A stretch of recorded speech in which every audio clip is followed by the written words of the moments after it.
বৃষ্টি হলেই যখন সবাই বায়না করে, তাই তাদের জন্য ঝটপট বানিয়ে নিই খিচুড়ি। আর খিচুড়ির জন্য খাবার জন্য কয়েক টুকরা মাত্র মাংস দিয়ে বানিয়ে নিয়েছিলাম রেগুলার পিস করে বিফ চাপ। সেটা রেসিপি আপনাদের মাঝে আজকে শেয়ার করব। আসসালামু আলাইকুম, কেমন আছেন সবাই? দোয়া করি আল্লাহর রহমতে সবাই অনেক বেশি ভালো আছেন। এখানে আমি নিয়েছি পাঁচমিশালি ডাল। এটা যে কোনো সুপার শপে খুব সহজেই পেয়ে যাবেন। এই ডালটাকে আমি একটু হালকা ভেজে 4 থেকে 5 ঘন্টার মতো ভিজিয়ে রাখলে, আগের দিন রাত্রে ভিজিয়ে রাখলে ভালো হয়। আমি ঘন্টাখানেক ভিজিয়ে রেখেছিলাম। আর এখানে নিয়েছি আমি রেগুলার যে ভাত খাই নাজিরশাল চালটা 2 কাপ পরিমাণ নিয়েছি, আর 1 কাপ পরিমাণ ডাল।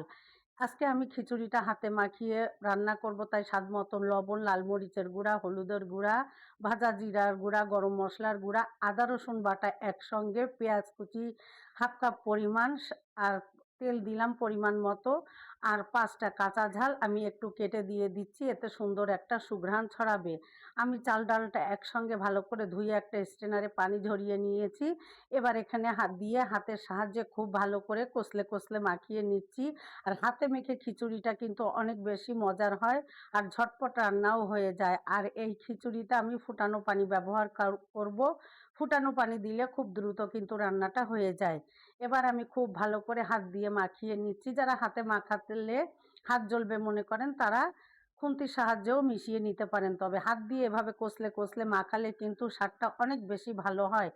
এবার এখানে আমি ফুটানো পানি দিয়ে দিচ্ছি 3 কাপ চাল ডাল সহ। এখানে আমি 6 কাপ পরিমাণ পানি আপাতত দিলাম, লাগলে পরে দিব। এবার ঢাকনা দিয়ে আমি চুলায় বসিয়ে দিলাম, সিদ্ধ হওয়া পর্যন্ত অপেক্ষা করব। এদিকে আমি খিচুড়িতে খাওয়ার জন্য এবার বিফ চাপটা রেডি করব। এর জন্য নিয়ে নিলাম একটা শিলনোড়া, আর এখানে হাড় চর্বি বাদে কয়েক টুকরা মাংস নিয়েছি, আর এই শিলনোড়া দিয়ে একটু থেতো করে নিচ্ছি। এইভাবে থেতো করে নিলে মশলাটা খুব ভালো করে প্রবেশ করে। এখানে প্রায় 8 পিস পরিমাণ গোস্ত নিয়ে হাড় চর্বি বাদে আমি থেতো করে একপাশে রেখে দিলাম। 4টা কাঁচা মরিচ, লাল মরিচ আর সবুজ মরিচ নিলাম, একটা পেঁয়াজ কুচি নিলাম, শাহি জিরা নিয়েছি 2টো এলাচ। এইগুলো সব একসাথে আমি বেটে এই চাপটাই ব্যবহার করব। আর এভাবে একটু মশলাটা বেটে দিলে খুব সুন্দর একটা সুঘ্রাণ ছড়ায়। এবার আমি একটু সময় নিয়ে একটু বেটে নিচ্ছি। আসলে ভালো কিছু খেতে গেলে একটু কষ্ট করতেই হয়। এবার আমি বেটে নিয়ে এই মরিচের পেস্টটা আমি বেটে নিয়ে শিলনোড়ায় বেটে নিয়েছি। বেটে নিয়ে একটু দানা দানা থাকবে, এতে দাঁতে যখন পড়বে খেতে অনেক বেশি ভালো লাগবে। এদিকে আমি খিচুড়িটা ঢাকনা তুলে একটু নাড়াচাড়া করে দিচ্ছি। নাড়াচাড়া করে মিশিয়ে দিয়ে আবার ঢাকনা দিয়ে আমি কিন্তু মিডিয়াম হিটে জাল করে নিচ্ছি। ঢাকনা দিয়ে আমি আবার চলে যাব বিফ চাপ রেডি করতে। আমি এবার যে মশলাটা রেডি করেছি এর সাথে আমি আরও কিছু মশলা, আদা রসুন একসঙ্গে বাটা দিয়ে দিলাম, স্বাদ মতো লবণ দিয়ে দিচ্ছি, এখানে গরম মশলার গুঁড়া, জিরার গুঁড়া সবই আমি সামান্য পরিমাণ দিয়েছি। দিয়ে এখানে দিয়ে দিচ্ছি লাল মরিচের গুঁড়া। আসলে আমার পরিবারে একটু ঝাল খেতে পছন্দ করে, তাই আমি দিয়ে দিলাম। আর এখানে আমি একটু কাবাব মশলা দিয়েছি, আর সরিষার তেল। আর কাবাবের যে কোনো আইটেম সরিষার তেলেই কিন্তু অনেক বেশি মজার হয়। চাইলে এখানে একটু ঘিও ব্যবহার করতে পারেন। এবার হাত দিয়ে খুব ভালো করে মশলাটাকে মিশিয়ে নিচ্ছি। এমন ভালো করে মশলা মাখাতে হবে যাতে সব উপকরণ একসাথে মিশে যায়। আর এখানে বেসন আর ময়দা একসঙ্গে রেখেছিলাম, এগুলো আমি এখানে দিয়ে দিলাম। হাতের সাহায্যে খুব ভালো করে মাখিয়ে নিচ্ছি। মাখিয়ে নিয়ে আমি আগে থেকে যে গোস্তগুলো শিলনোড়ায় থেতো করে রেখেছি, এবার উল্টে পাল্টে খুব ভালো করে মশলাগুলো মাখিয়ে নিচ্ছি, যাতে খুব ভালো করে মশলাগুলো প্রবেশ করে। আর এভাবে আমি খুব ভালো করে হাত দিয়ে মাখিয়ে নিয়ে রেস্টে রেখে দিয়েছিলাম আধা ঘন্টার মতো। আধা ঘন্টা পরে আমি ভাজার আগে আগে কিছুটা কাঁচা পেঁপে বাটা ব্যবহার করেছি, যেটা আমি ডিপ ফ্রিজে সংরক্ষণ করি। একবার বেটে আমি কিন্তু সারা বছর এই পেঁপে বাটাটা কাবাব যে কোনো আইটেমে ব্যবহার করি। আমি এভাবে এবার আমার মাখানো কিন্তু পুরো কমপ্লিট। এবার আমি ঢাকনা দিয়ে আধা ঘন্টার মতো রেস্টে রেখে দিলাম। স্বাদ মতো একটু লবণ এ পর্যায়ে দিয়ে দিলাম। আমার কাছে লবণ কম মনে হয়েছে, তাই একটু লবণ দিয়ে দিলাম।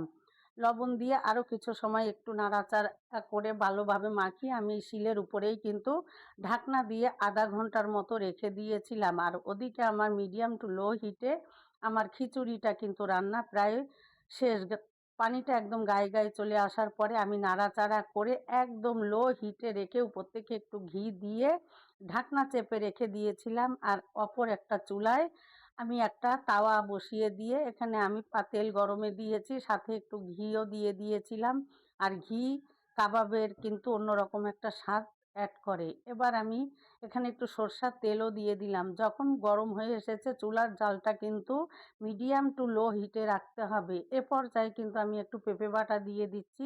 পেঁপে বাটাটা দিয়ে খুব ভালো করে মাখিয়ে নিলাম। আর এইভাবে ভাজার আগেই কিন্তু পেঁপে বাটাটা দিতে হবে। আপনারা যদি আগে পেঁপে বাটা ব্যবহার করেন তাহলে গোশটা কিন্তু ছেড়ে যাবে। ভাজার আগেই পেঁপে বাটাটা দিতে হয়। আর পেঁপে বাটাটা দিলে গোশতটা কিন্তু অনেক বেশি সফট হয়। আসলে এটা আমার মতামত। আপনারা কে কিভাবে চাপ বানান কমেন্টে জানাতে পারেন। এবার আমি একে কিন্তু দিয়ে দিচ্ছি। এটা বড় ছোট যার পছন্দ অনুযায়ী। এবার উল্টে পাল্টে আর লাল করে একদম মিডিয়াম লো হিটে রেখে আমি কিন্তু ভেজে নিচ্ছি। আপনারা স্ক্রিনে হয়তো দেখে বুঝতে পারছেন কতটা লোভনীয় আর কতটা সুন্দর হয়েছে। আর খিচুড়ির সাথে যে কি সুন্দর, এটা অসাধারণ। আপনারা এভাবে বানিয়ে খেয়ে দেখতে পারেন। এবার একটু আমার মতো করে পরিবেশন করে দেখিয়ে দিলাম।